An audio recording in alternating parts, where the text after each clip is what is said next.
insatiable, and lightness has a call that's hard to hear. And I wrap my fear around me like a blanket. I sail my ship of safety till I sank it. I'm crawling on your shores. I went to the doctor, I went to the mountains, I looked to the children, I drank from the fountains. There's more than one answer to these questions, pointing me in a crooked line. And the less I seek my source for some definitive, closer I am to find, yeah, closer I am to find, yeah. And I went to see the doctor of philosophy, with a poster of Rasputin and a beard down to his knee.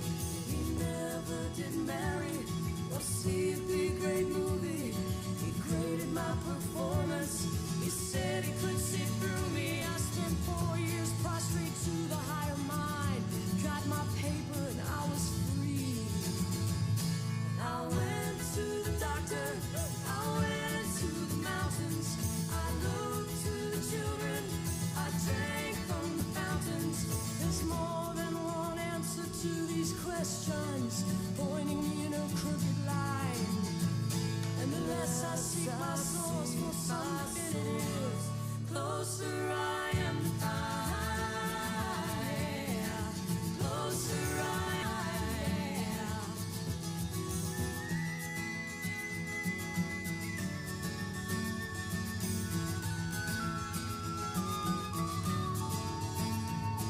I stopped by the bar at 3 a.m.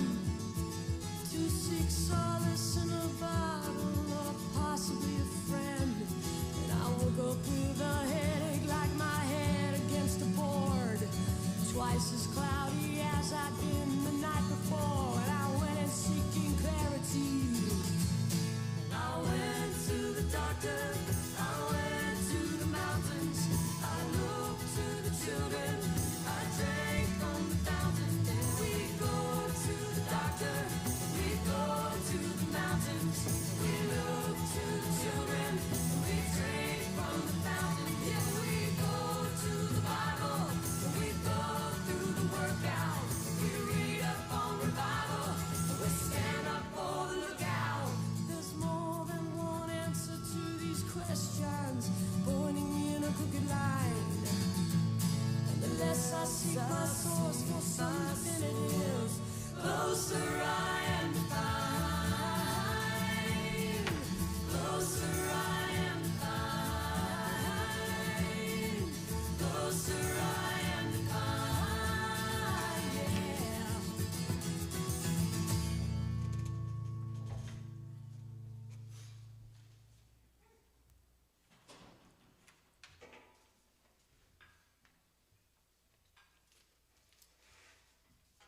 Good morning.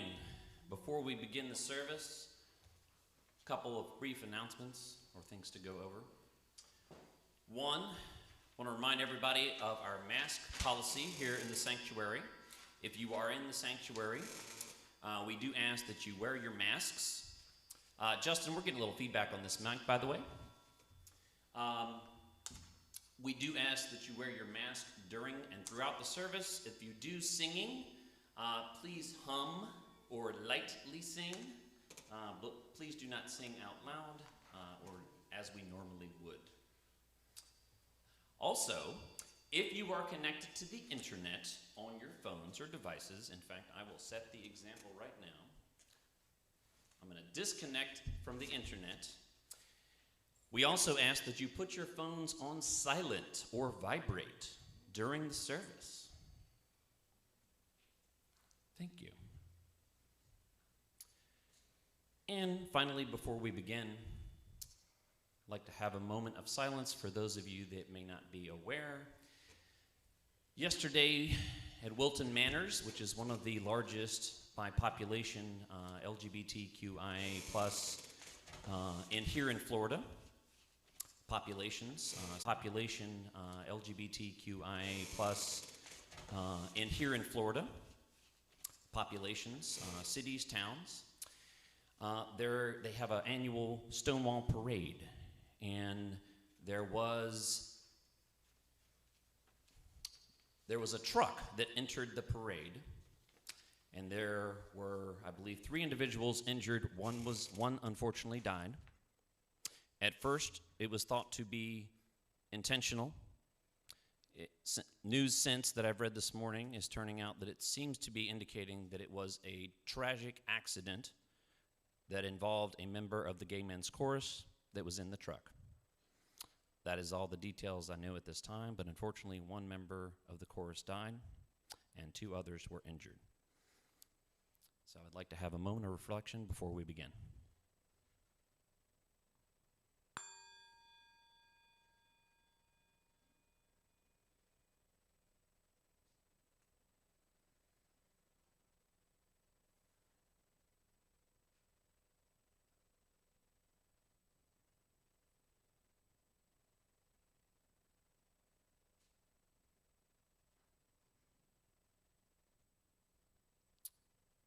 Thank you. Please enjoy the service. I'll turn things over to you, Joshua.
Feel that? Every breath, each inhale, exhale, we are living, breathing, connected. We are the whole, complete, beautiful selves we were born to be. Feel that in your bones, that you are who you were born for this time, this place, this moment. Feel that? The struggle, the worry, the pain, the loss, the grief. It's still you. You are still whole, complete, extraordinary. Feel it. Welcome to the virtual worship service of the UU congregation of Lakeland. I'm Joshua Sussman, a member of this congregation, and I sing in the choir. I use the pronouns he and him, and my friends call me Schwa. I am the worship associate for this service. While all are welcome to Zoom, we are grateful and more and more people are joining us in the sanctuary. It's good to see faces, half faces anyway. This new hybrid level has presented entirely new technical issues. Thank you for your patience and understanding as we operate through this experience. If you're joining us for the first time today, or if you've been visiting for a while and have any questions, would like to receive our weekly email newsletter, or would like to find out how you can get involved in our congregation, please reach out to Brandon Knuckles. If you're on Zoom, you can use the chat feature.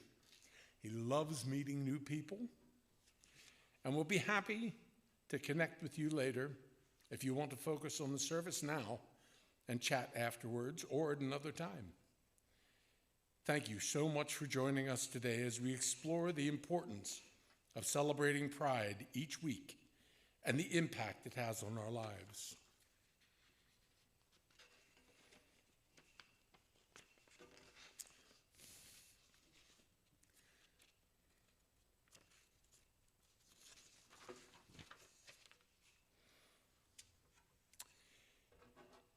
Wholeness by Sharon Wiley.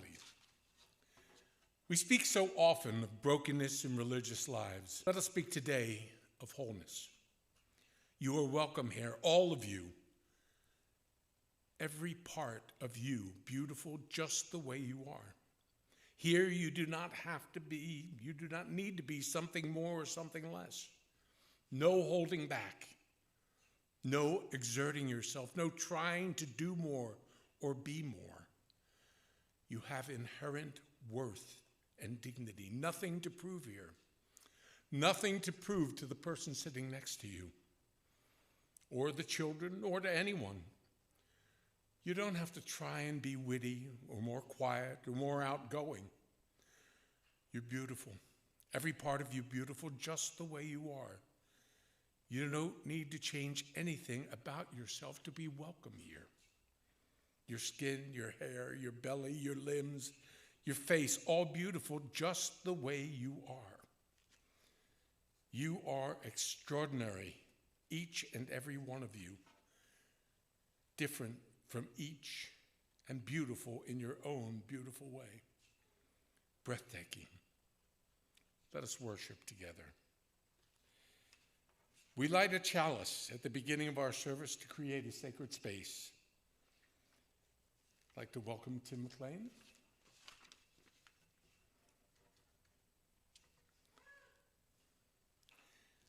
Sacred Unknowing by Amy Carroll Webb. We light this flame, let me start over. We light this flame for the art of sacred unknowing. Humbled by all that we cannot fathom in this time, we come into the presence of what we know. Perhaps the only thing we can ever know. That love is now and forever the only answer to everything and everyone in every moment.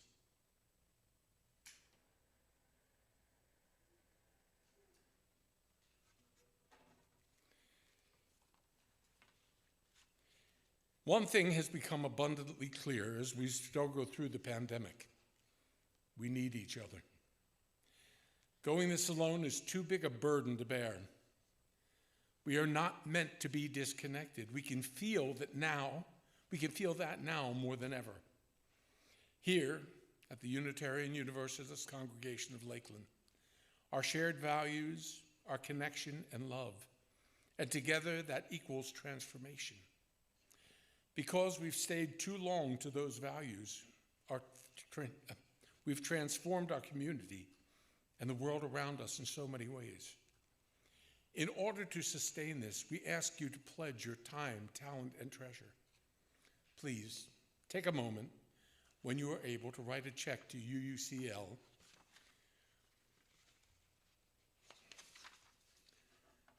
or to make a donation through our PayPal link, which can be found on the chat.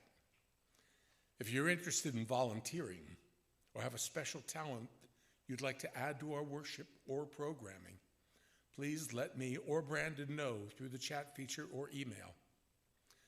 Thank you all so much for contributing to be part of our caring community.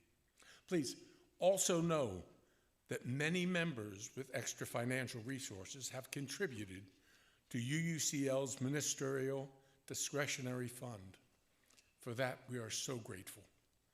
If you're struggling financially because of COVID-19 or need help, please contact Heather. She's back there.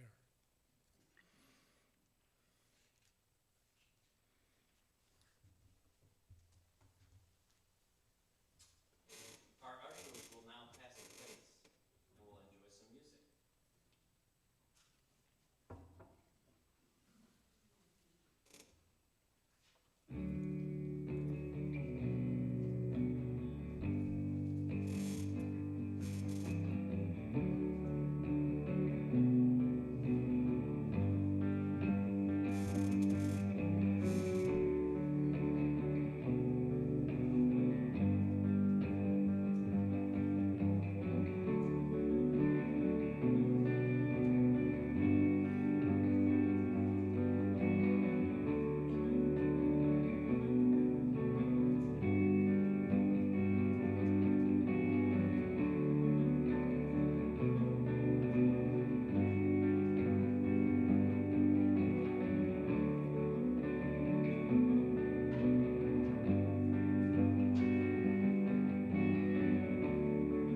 original by Morgan Benningfield, one of my close friends. We missed Spirit of Life, so we're actually going to go back to it because we have a new version to share, and we're going to ask Petra to come up and sign for Spirit of Life.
That was also Morgan on guitar, along with some friends that sang together this weekend.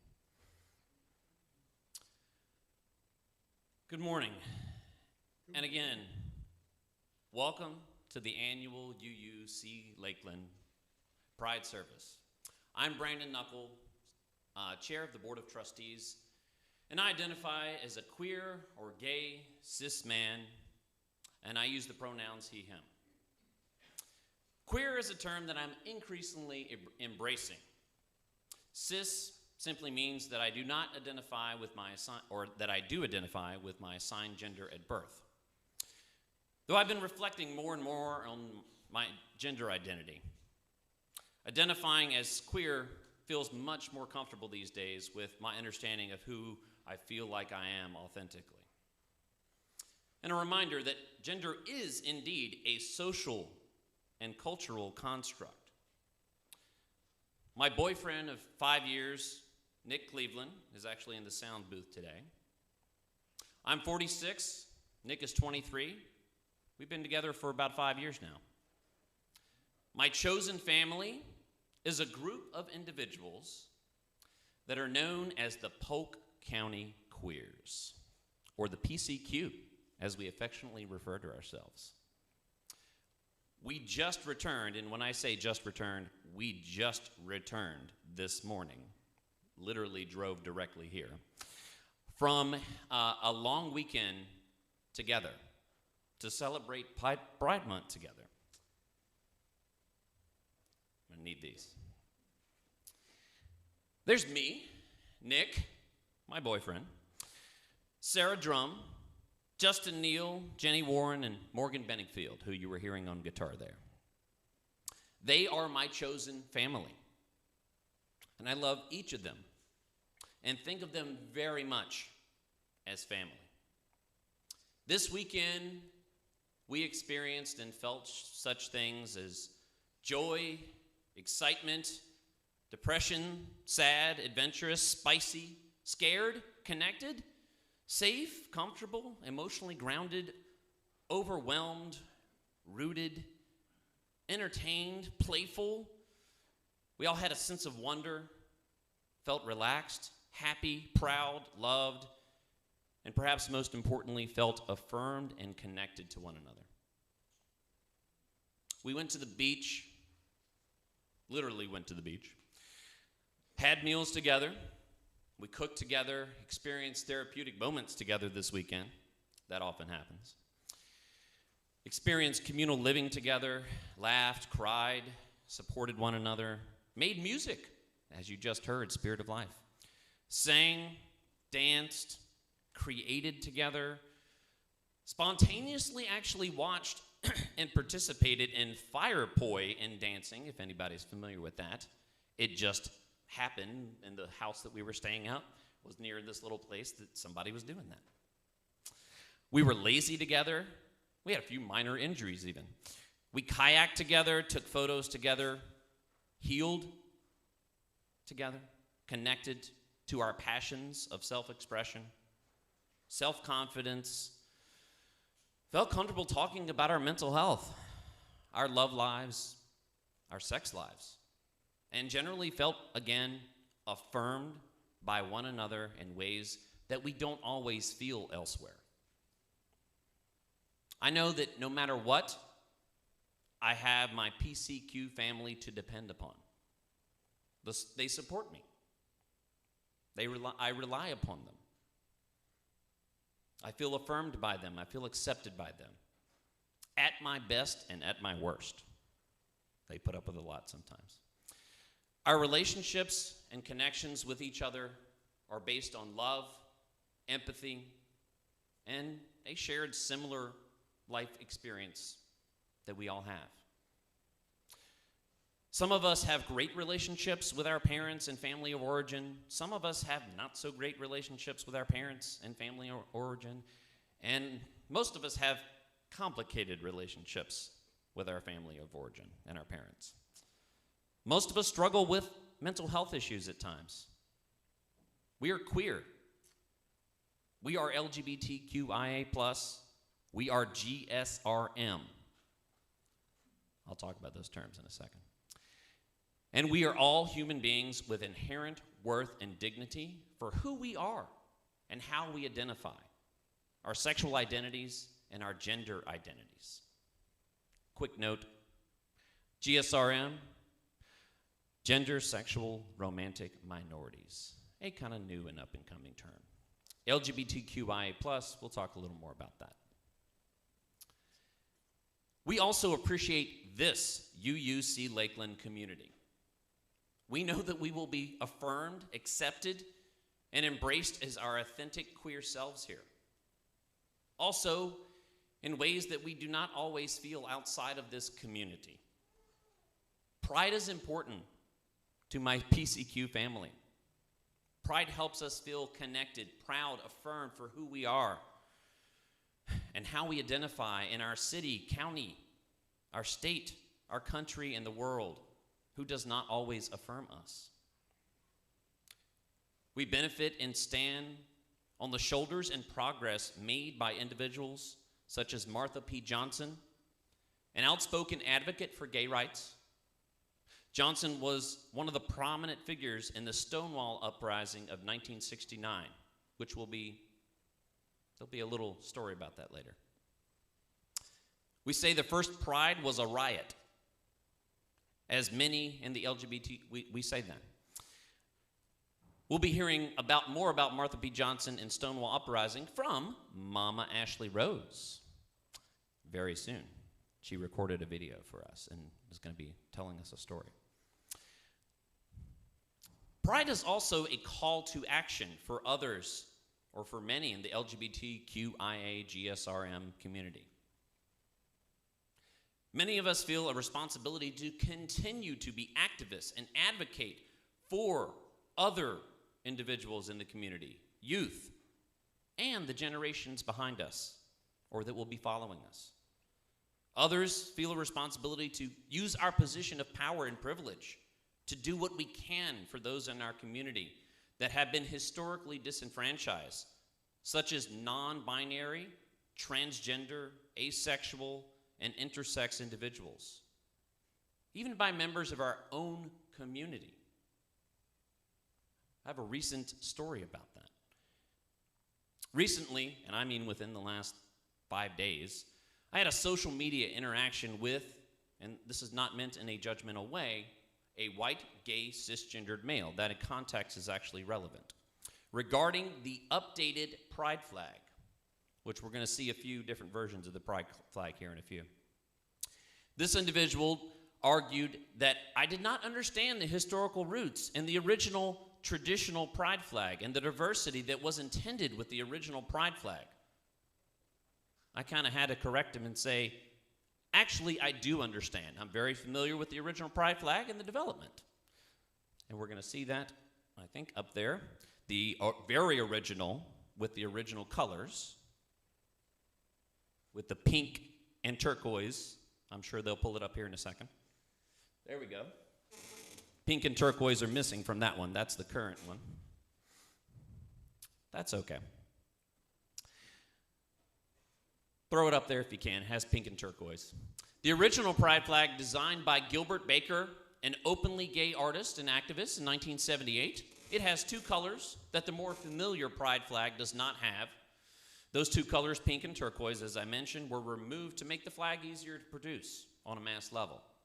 That was pretty much the main reason. So, then I'd like to see the Progress Pride flag, the one without the update, without the intersex piece that I'm going to get to. Here, of course, we have that rainbow pride flag that y'all just saw a few minutes ago. Just keep that one up there. I'm out of order. The Progress Pride flag was originally, this one, was originally designed by Daniel Cassar in 2018, in part as a response to an interest to be more inclusive and to be specifically more acknowledging of black, brown, and transgendered individuals in the community. Now, let's get the really updated one. I mean, this one, when I say really updated, within the last 30 to 60 days. This is the recently updated 2021 updated version designed by intersex columnist Valentino Vecchetti, which adds a component to include intersex individuals. I personally like and appreciate all of the flags. I really do. I love them all. But I tend to prefer and really embrace the most updated versions because it is the one that is most current and is trying to be as inclusive as possible. The LGBTQIA GSRM community is very diverse, extremely diverse. I tried to find the exact number of communities within that larger community, but that number can vary depending on where you look and who you ask. I think inclusivity, I can't say the word, including people, is important. We have room for everybody. We even have room for you allies. We need you and welcome you. What that white, gay, cisgendered male, and I'm just letting them remain anonymous. I don't want to cause a problem there. But that interaction that I had with them on social media, what they failed to recognize is that progress comes from change. And change comes with progress. You cannot have them. You have to have those together, like it or not. I love the traditional pride flag and love the rainbow colors. I wear all kinds of pride stuff. But when I purchase the next flag and display it at our home, I will proudly select the most updated version of that flag. I'll hope and encourage our community here to do so as well. The flag is a symbol of inclusivity. Now I can say it. It's a signal to those that have been historically disenfranchised to know that they are welcome here at UUCLakeland. And I have been told as much by some individuals. I will let them remain anonymous. Today's service has very much been a cooperative and community effort. We have had a lot of individuals that have contributed to this service. We will have reflections and contributions from various UUCLakeland community members and from others that we are in community with, like Mama Ashley Rose. I hope this service speaks to you, our lesbian, gay, bisexual, transgender, questioning, intersex, asexual, non-binary, and all others, allies. Today and always, you are all part of the LGBTQIA plus GSRM community if you choose to be. Let us celebrate together.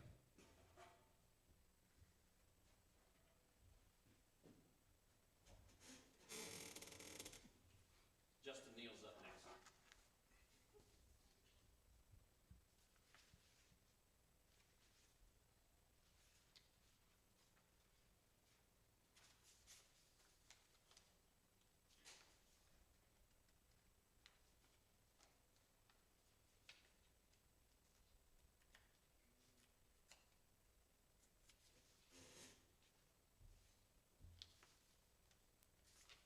Please hold, we're having technical difficulties.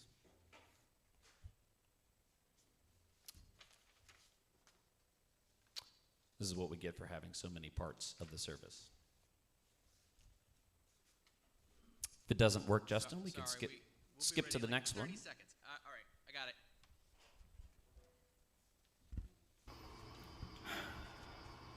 Go ahead. When I think about why pride is important and why it's needed, I think about my 21-year-old self exploring my sexuality for the first time and feeling a deep sense of shame for being attracted to men and some of the confusion because I thought I was straight. Like when I went through high school, my first years of college, attracted to and dating only women, I didn't think that bisexuals were real, or I thought that maybe they were going through a phase, or I didn't know what they wanted. Surprise, they're real, they aren't confused, and they do know what they want as much as any of us do, and I was one, and I was really confused. This was in the late 2000s, and pride wasn't as big as it was today. There weren't rainbows everywhere, and I was afraid to tell anyone about the feelings that I was having. The sense of shame that I felt was just so great that I hid it from my friends and my family. I knew in my bones that if they knew what I was, they would disown me and no longer speak to me and know that I just wasn't a good person. I was wrong, but it took a long time for me to realize that. It took me 6 months after I realized my sexuality for me to come out to anybody. And it took me 2 years to tell my best friend at the time because of the shame I felt. I need pride now because of the shame I felt then, but more importantly, I want to create an affirming community that celebrates pride so that someone like me doesn't have to feel that shame. My family and community that raised me did everything they could to help make sure I was able to be successful in this world, and they did a pretty good job, all things considered. However, when it comes to the areas of sexuality and gender identity, there was only one path presented as acceptable. As a young child, playing with gender identity was okay, but it stopped being okay at a certain point. After that time, any deviation outside of my assigned gender was met with shame and correction back to my assigned gender identity, and I'm still working through that a lot on my journey of exploring my gender identity. It took me until I was about 28 to even think about the possibility of not actually being cisgender, and I'm still kind of exploring that concept. And I know I'm not. I'm 32 now and still exploring my gender expression, and I couldn't have done that, and I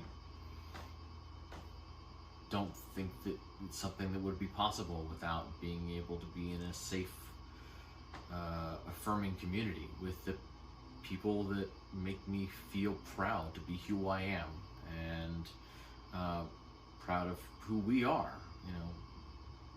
LGBTQIA people are people. We're not monsters. So why pride? Pride because no one should have to live in shame for who they are or who they love.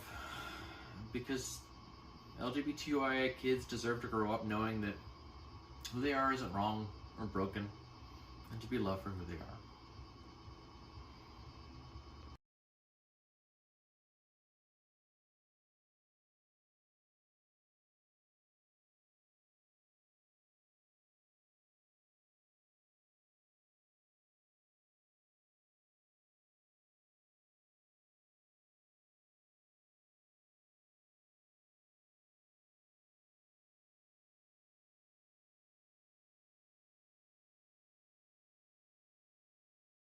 until his junior year in college. He never came out to me. As the boys were growing up, all my friends knew one of my sons was gay. Everyone just thought it was the other one. Aaron didn't play dress up in my clothes any more than his brother.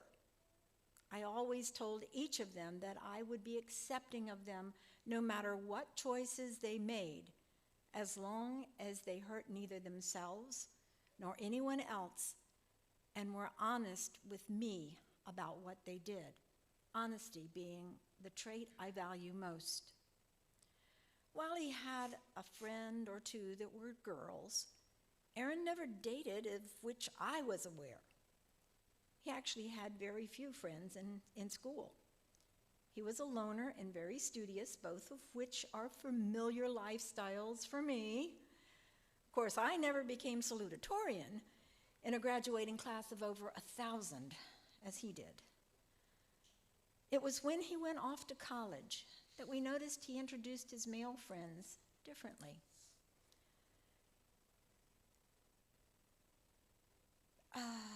As I said, he never said the words, "I'm gay," to me or Joshua. It was as though he knew we would figure it out for ourselves and be accepting and supportive of him. He mostly lived alone until he introduced us to his betrothed. They looked so happy together, I knew he had found the person with whom he wanted to grow old. I'm grateful and pleased that he and his husband celebrated 6 years of marriage yesterday. They seem to be good for each other. I have seen my son loosen up more and enjoy life. The fact that there are those who seem to think marriage needs to be regulated by the Constitution is ludicrous to me. Anyone deserves to enjoy the sacred bonds of matrimony and all the hubris that relationship brings. The type of love that brings two people to the threshold of matrimony transcends all rules, regulations, laws, and edicts. I have seen Aaron take up the gay cause with fervor. While attending Washington University Law School, he learned that as a gay male, he had no right to privacy according to the law. When that court decision was overturned in 2003, there was reason to celebrate.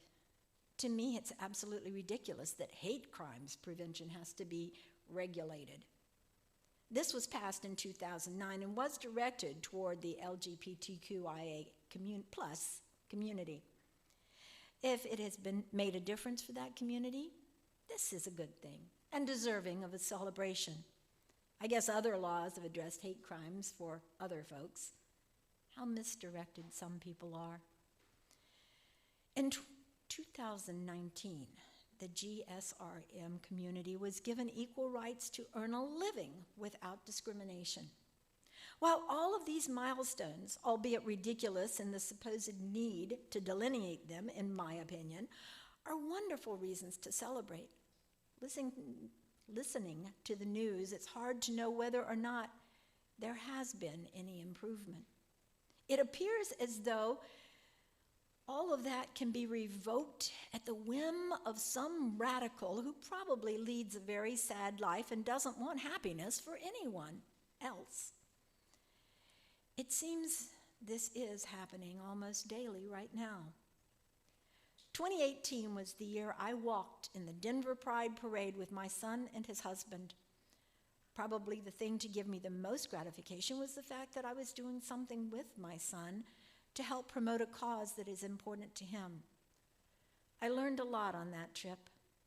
I learned that the LGBTQIA plus community must take whatever opportunity they can to breathe into and celebrate life to the fullest, because they, like so many other demographics in this world, could find themselves at any time fighting to regain the inalienable rights so many of us don't even give a second thought. Why pride? Because it's important to give voice to all oppressed, marginalized people. And it's always imperative to party.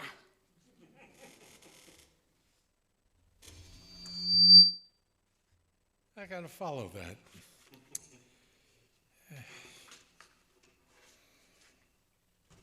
I do love to party.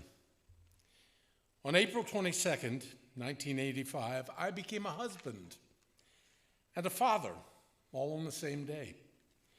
Two bright, playful boys, 7 and 9 years of age, came with the wife. I was so concerned about being a good father that I asked the boys to give me a report card every year. I don't know that they ever did, but on Father's Day, I would ask them how I was doing. Sean, the younger, always told me I was doing a good job. Aaron, who is the most painfully honest person I know, would simply say, "Don't worry, if you mess up, I'll tell you." He never has. Like Petra, I did my best to assure them that I would approve of and support anything they did as long as they were happy and they didn't hurt themselves or anyone else. To the best of my observation, Aaron and Sean have grown into exceptional men and husbands. My brother David is another story. He internalized being transgender from the time he was 5 years old until the death of our father in 1991. Rightly so, David knew the information would not be accepted by him. At 16, my brother left a message written in lipstick on a mirror from my mother that said, "Dear Mom, I want to be a woman." Over time, Mom assured him that she loved him and accepted him, even though she didn't quite understand. He told my sister, and she gave him clothes, etc., to support the choice. But she thought it was a choice. What hurt is that while I knew about David's situation from my mother and my sister, he never confided in me until after our mother's passing in 2006. He said he was afraid of a typical male reaction from me, totally ignoring the fact that I am not a typical male. Over the past few years, David has had many physical challenges, most recently the amputation of his left leg above the knee, and ensuing complications, including the discovery of heart disease, have made me concerned that he was not physically able to have gender identification surgery. However, he's been told that if his cardiologist and other specialists working on him approve, he can have the surgery. He told me yesterday that he no longer thinks of himself as a man, as transgender rather, but only as a woman. I love my brother. I support him and encourage him to be happy and stop living in fear. Why pride? To overcome the shame that has been forced upon us by so many people for so many years. And I added something after that. I'm sorry I didn't get it in here. I don't know where it is. Okay, I'm not going to worry about it. That was then. Or that was all you had written. Well, Now we're going to enjoy a story from Mama Ashley Rose. Thank you.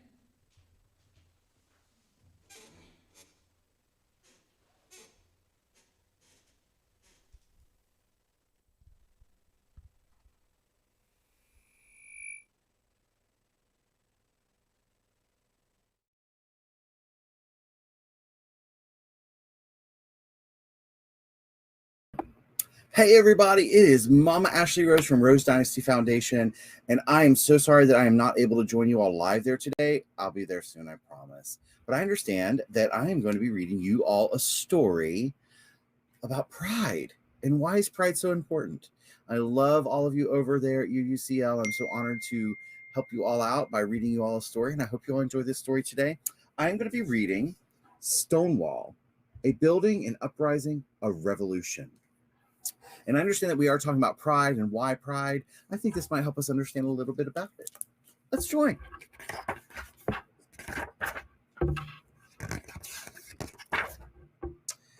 Two stable houses side by side for more than 100 years witness history.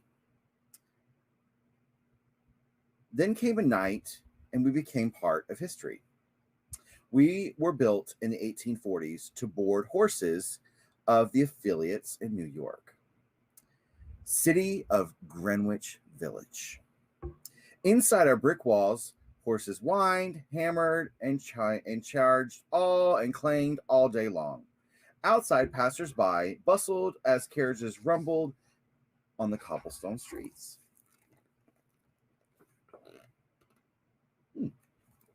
Interesting.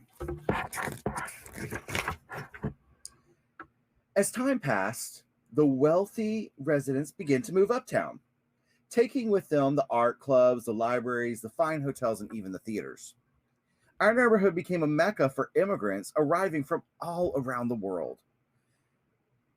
Visitors made their way to Greenwich Village. Many of them stayed. All these people coming in, all these immigrants coming in from all over the world. Greenwich Village was changing. We changed too. The smell of the fresh baked breads wafted out the windows into the neighborhood. The roar of automobiles replaced the rumble of horse carriages as artists and writers began to move in. Contemporary art galleries, experimental theaters, small restaurants sprang up all around us.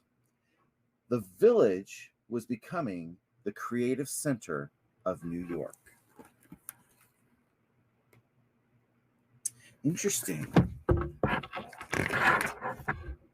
Greenwich Village was a place where you could be yourself and where being different was welcome and accepted. We talk about that at Rose Dynasty, right? Yeah.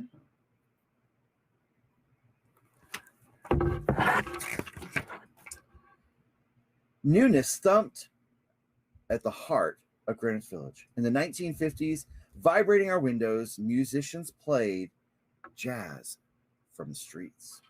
Poets performed in restaurants. Artists painted in their studios. The beat of movement arrived, and we witnessed it all. Musicians and artists, everyone began to pop up everywhere. Leading up to the 1960s, our neighborhood welcomed gays and lesbians, men who loved men, and women who loved women. We were a home for people who were told that they didn't fit in or belong. Interesting. They were accepting all people. It was a home for people that didn't feel like they belonged anywhere else. We had welcomed all kinds of people before, so we knew what to do. In 1967, we swung open our doors and became Stonewall Inn. The gay men and women from throughout the city and country came to meet old and new friends, and they were all free to be themselves inside our walls. Women and men, young and old, teenagers, transgender people, drag queens, veterans, business people, students, people in different colors, religions, cultures, they all gathered together. They chatted, they laughed, they danced, all under one roof.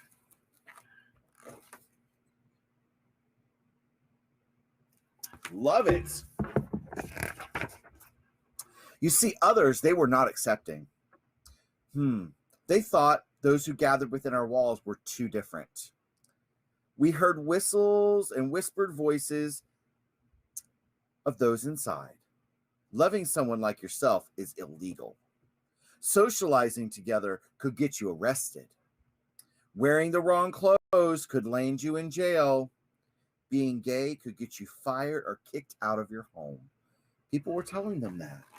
Look at that. They were getting arrested just for being themselves.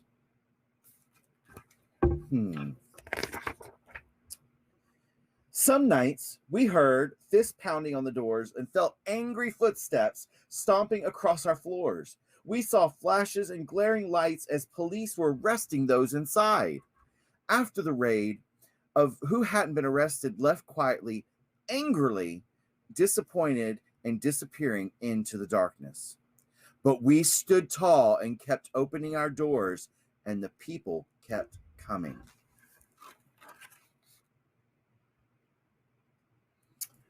Oh my goodness, that's so sad. You see, the police raids kept coming. We couldn't stop them. In steaming early morning hours of June 28th, 1969, under a nearly full moon, another raid began. Police voices shouted, "We are taking the police." Voices shouting, "We're taking the police." Officers stormed through our doors, lining up people inside, demanding IDs, detaining and arresting others. That is absolutely sad. These poor people are just trying to be themselves. This time, those that were not arrested, they didn't disappear into the night.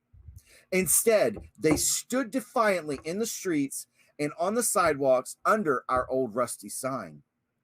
This time, they weren't quiet. As ones were arrested and were led to the police cars and patrol wagons, the anger of the growing crowd was very lit. "Why don't you do something?" yelled one woman as she was forced into a police car.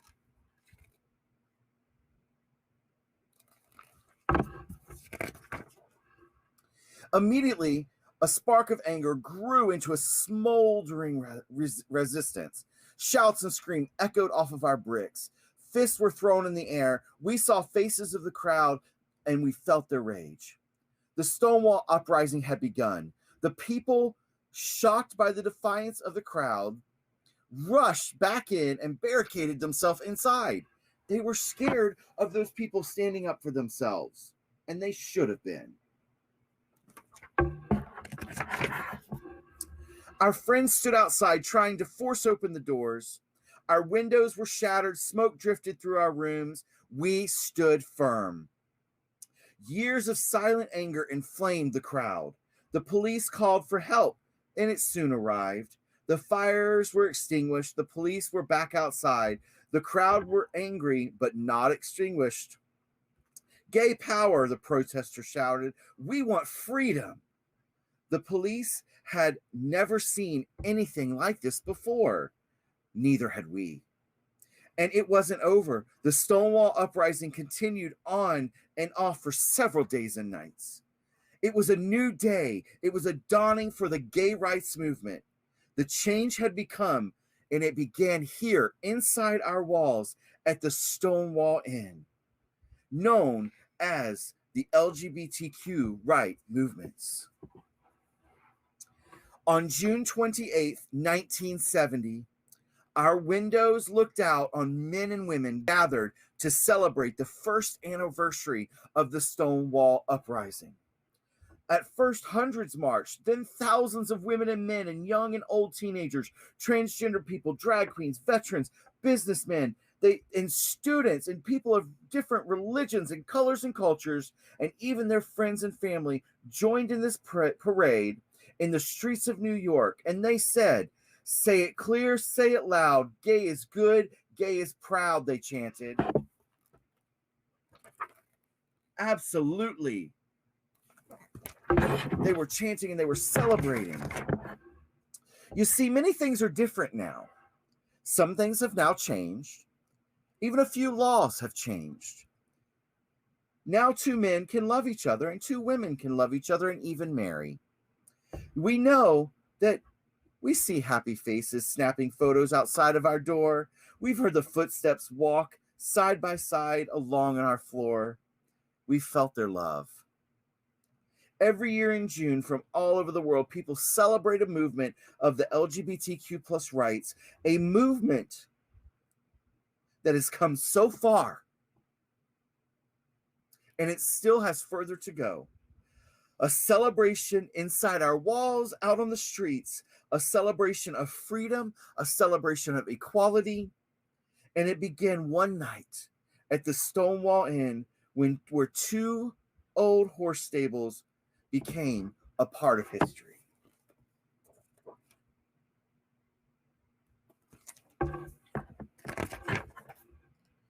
Absolutely beautiful. Look at that.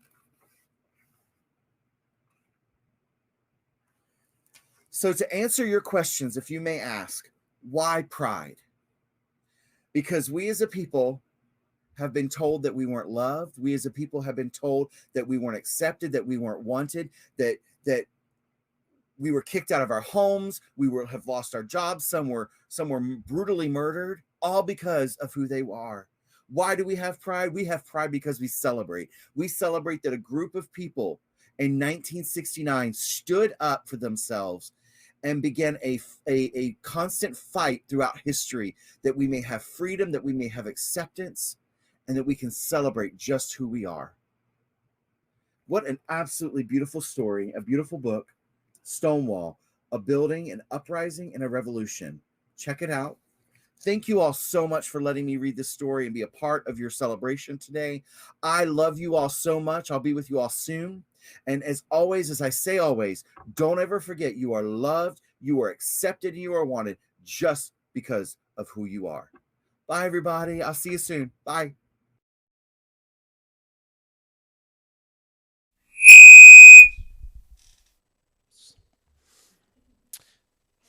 Thank you all. And thank you, Mama Ashley Rose, who is connected to this community, for sharing that with us. Some may not like being read a children's story, but I personally do love it. I think we can learn a lot from children's books.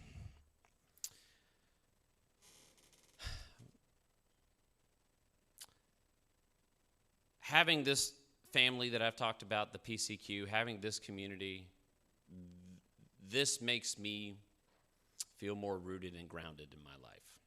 And I am fairly certain that is true for every LGBTQ plus IA individual that attends this community. I can feel like I can say that for certain. If you want to also look at statistics, and I'm not going to read them off to you, but by you affirming someone and using their pronouns or affirming their identity, their sexual identity, their gender identity, you improve their mental health by doing so. So if you do that, I want to thank you. Thank you for allowing us to be ourselves. We also, in kind, love and accept you for who you are.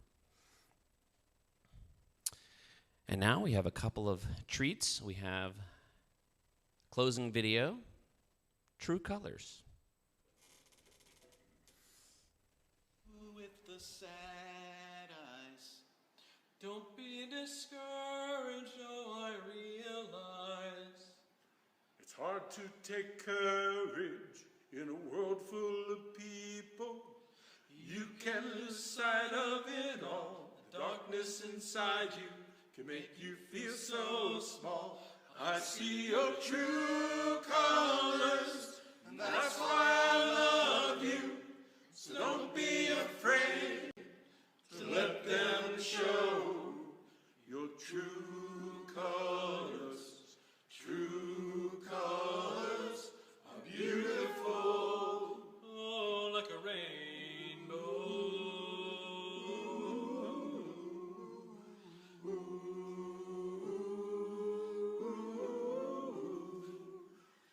Show me a smile. Don't be unhappy, can't remember when I last saw you laughing.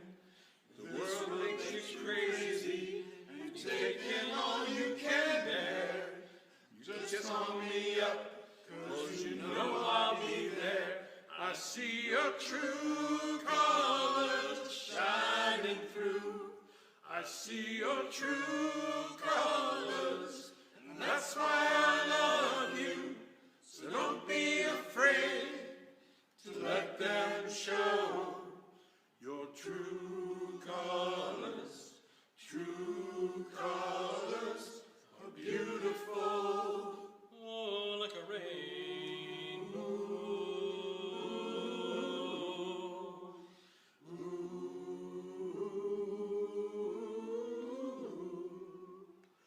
I see your true colors shining through. I see your true colors, and that's why I love you. So don't be afraid to let them show your true colors. True colors are beautiful. I see your true colors shining through. I see your true colors. That's why I love you. So don't be afraid to let them show.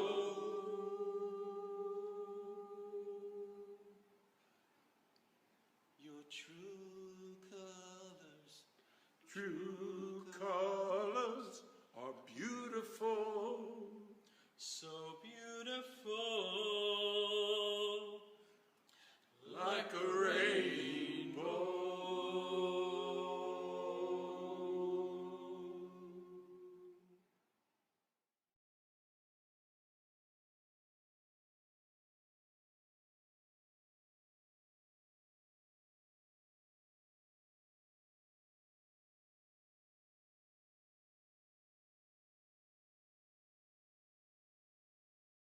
Believed, blessed by our connections to one another, to the spirit of life, walking lightly, that you see the life below your feet. Spread your arms as if they were wings and could dance through the air. Feel the joy of the breath in your lungs and the fire in your heart. Tim? If you'd like to join me in the chalice extinguishing. We extinguish this chalice, but not the light of truth, the warmth of love, or the fire of commitment.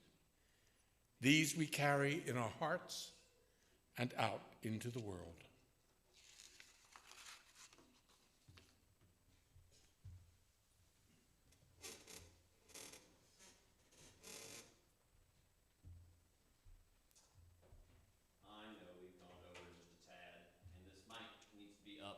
I can hear.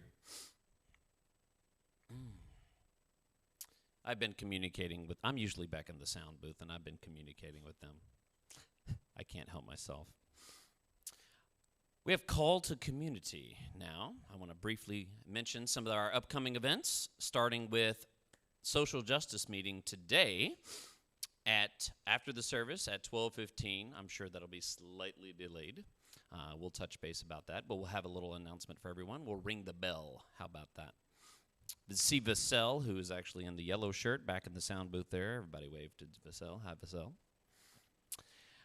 We have the women's group that meets on Mondays, and they will be meeting June 21st on Monday at 10 a.m. Zoom only. We have Glenda Littlehale here in the front row if you have any questions or would like to reach out to Glenda about the group. On Tuesday, the 22nd at 10 a.m., we have Coffee Klatch in person only out here on the patio at 10 a.m. You may reach out to Jeanette Manning or Heather Norby for information regarding that. Heather's back there in the back with the kids. We also have, I'm moving to another slide here. Thursday, June 24th, our creative and production team, who meets via Zoom, who puts all these services together, we could use help. They may have the wrong one up. I don't know. Oh, yeah, you got the right one.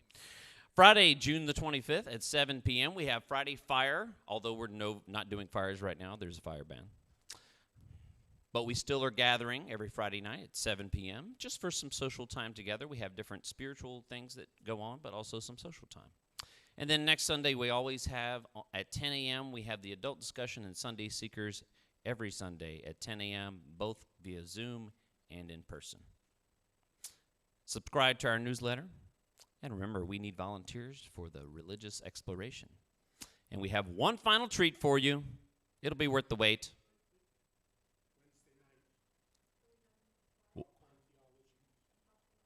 I stand corrected on Wednesday night.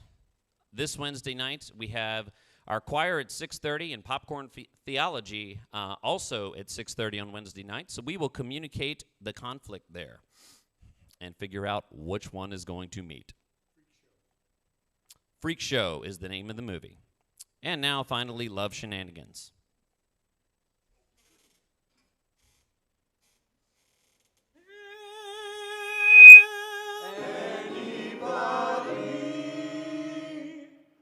Find me somebody.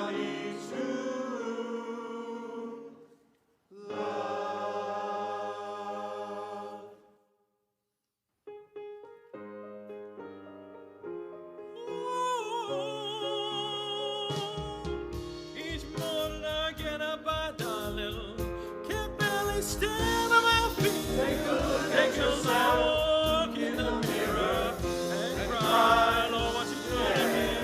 I spent all my years believing in you, but I just can't get no relief. Lord, somebody, anybody find me somebody to love. I work hard every day of my life. I work and I ache my bones. At the end of the day, I take home my heart and pay all my wants. I get down on my knees and praise the Lord till the tears run down my eyes. Lord, somebody, can anybody find me somebody to love?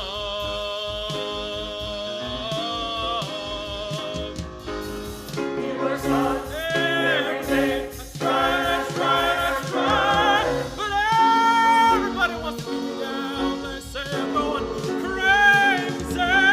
They say I want love on my brain. I got no common sense. I got nobody left to believe.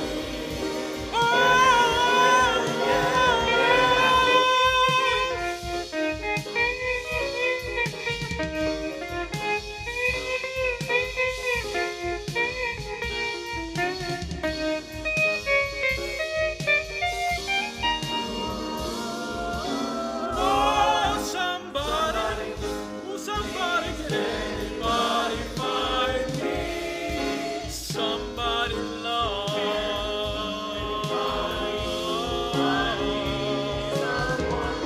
I got no rhythm, I keep losing my feet. I'm okay, I'm alright, I got no fear. I just gotta get out of this prison cell, and someday I'm gonna be free, Lord.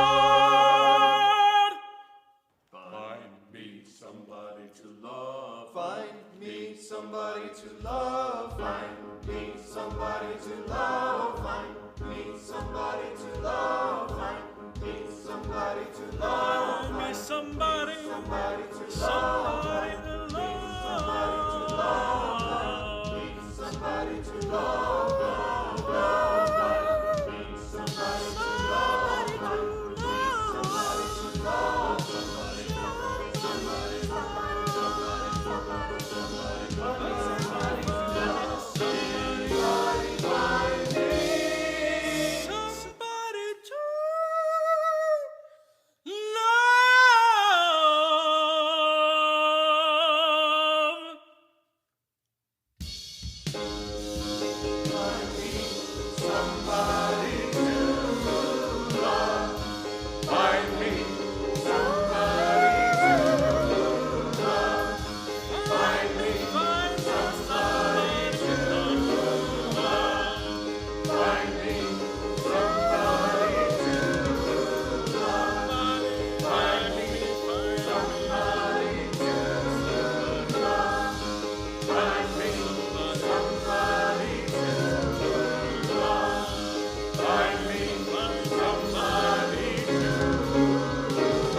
That was entirely produced by this community. Stay after for social hour. Thank you all for joining us. Sending love and hugs to you all.